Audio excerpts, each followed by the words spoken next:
Bonjour à toutes et à tous. Alors aujourd'hui, on se retrouve sur un tutoriel Photoshop. On va s'attaquer à un des réglages qui s'appelle le filtre photo. On va voir cette fonctionnalité bien sûr. Donc on peut l'activer, à partir de là, bon, dans les réglages, juste ici. Si vous n'avez pas l'onglet réglages ici dans Photoshop, vous pouvez aller voir ici dans l'onglet fenêtre, vous l'activez juste là avec les réglages, ou sinon vous pouvez avoir accès bien sûr à ce filtre photo juste ici, comme vous le voyez là. Et on retrouve bien évidemment ce filtre photo ici. Alors, comment interpréter, ou plutôt comment utiliser ce filtre photo dans Photoshop? Il est très simple ici de comprendre que vous avez ici différentes variantes pour utiliser ce filtre photo. Vous avez, pour commencer, les filtres. Si vous ouvrez cet intitulé ici, là, vous avez différents filtres que vous voyez ici, différentes ambiances, différentes couleurs, on va dire, pour utiliser dans votre photo ici.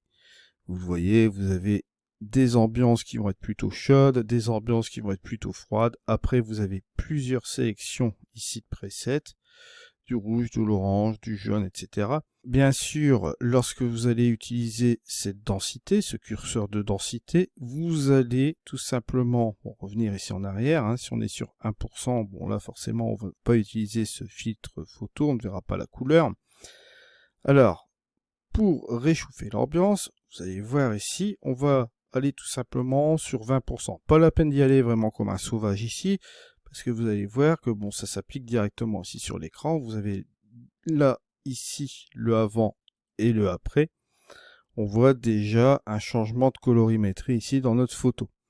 Alors bien sûr, bien évidemment, vous vous douterez bien, vous avez ici conservé la luminosité. Pourquoi conserver la luminosité? Ça permet de la préserver, cette luminosité. Si vous allez directement sur la droite ici, vous voyez que bon, on va aller à l'extrême, on va rajouter cette couleur chaude ici, mais ça ne va pas impacter la luminosité comme vous le voyez là.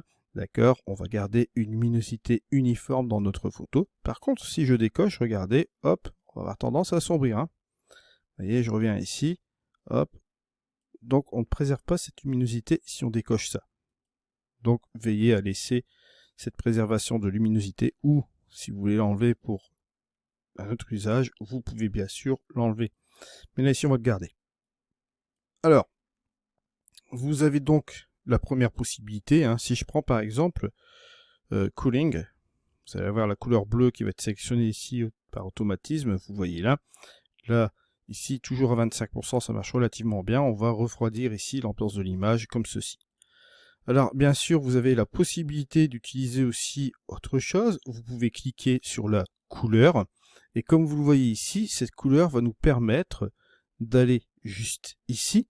Et vous pouvez sélectionner tout simplement une couleur différente pour utiliser justement avec ce filtre photo. Comme vous voyez là, on est dans les bleus ici. On pourrait pourquoi pas sélectionner ici les jaunes, voilà, et pousser davantage ici au niveau des jaunes, comme vous voyez ici. Bien sûr, vous pouvez cliquer sur OK. Hop, on peut aller davantage ici en sélectionnant la couleur. Vous voyez, on a une ambiance encore différente, comme vous le voyez là. Ça peut vous donner des choses, des interprétations un peu différentes de votre photo. Je pense que ça peut vous donner des effets créatifs assez intéressants. On peut encore utiliser autre chose. Vous allez voir ici, au niveau de la teinte, on peut tout simplement changer pas mal de choses.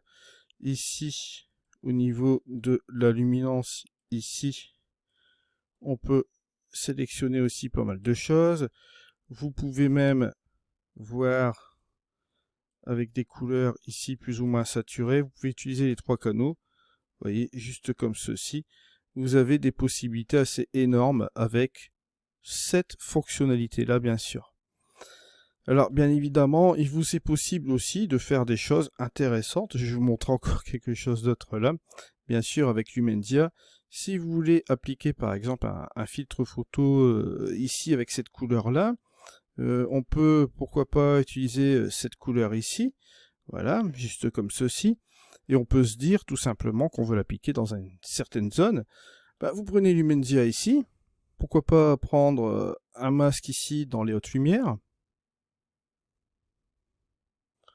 Voilà un petit peu la petite astuce. Bon, moi ici, pour aller plus vite, je vais utiliser les niveaux pour justement ici appliquer davantage dans les hautes lumières, juste comme ceci, comme vous voyez là. J'ai un petit peu appliqué quelques petits réglages comme cela. Et allez, on va dire que comme ça, je suis pas trop mal. Je vais revenir ici, là, et je vais tout simplement l'appliquer sur mon masque ici. Voilà. Et là, vous voyez que mon filtre photo s'appliquait principalement dans les hautes lumières. Ce que je peux faire aussi, et vous allez voir que c'est assez amusant aussi également avec ce type de réglage là, je vais aller dans mes filtres photos.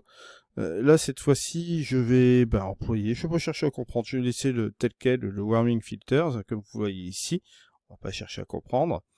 Et ce que je vais faire, c'est tout simplement revenir sur mon Lumenzia, et là cette fois-ci je vais prendre le canal sombre, juste comme cela, voilà. Je vais utiliser toujours mes niveaux ici. Bon, voilà. On va pouvoir baisser ce truc-là ici. Être un petit peu plus sélectif au niveau des ombres. Je vais fermer cela, bien sûr. Je me dis que c'est pas mal du tout. Et hop, on va ici sur la sélection et va mettre ça dans le masque. Et là, vous allez voir, on utilise ce filtre photo-là au niveau des ombres. Si je veux ici davantage, hop, appliquer quelque chose de plus fort au niveau des ombres, je peux le faire aussi également, vous voyez, et là on va l'employer sur cette partie là bien sûr, ce qui fait que bon, vous voyez que ça donne des opportunités créatives, juste comme cela bien sûr. Bon là j'applique Lumenzia, vous pouvez utiliser Raya Pro, etc. Je vous mets tous les liens dans la description de cette vidéo, vous pouvez vous rendre sur les différents logiciels pour appliquer un masque de luminosité. Moi j'emploie Lumenzia, bon, qui utilise une certaine logique aussi également, pour appliquer les masques de luminosité. Mais bien évidemment, bon, je pense au TK8, etc. Bon, vous pouvez utiliser n'importe quelle chose aussi, bien sûr. C'est juste pour vous donner une petite idée ici de ce que l'on peut faire ici davantage. Après, vous avez aussi la possibilité d'aller ici et d'utiliser la comparaison sur. Je vous rappelle, j'avais fait un épisode assez particulier sur la comparaison sur. Je vous renvoie sur l'épisode ici en haut à droite pour aller voir cet épisode comparaison sur. Voilà, petit épisode assez rapide sur Photoshop aujourd'hui. Vous voyez qu'on s'est un petit peu amusé sur cette photo, donc avec deux petits trucs, hein, vous voyez, avec des masques de luminosité aussi également. Comme vous voyez ici, on a quelques petits trucs assez sympas, on s'est vraiment bien amusé.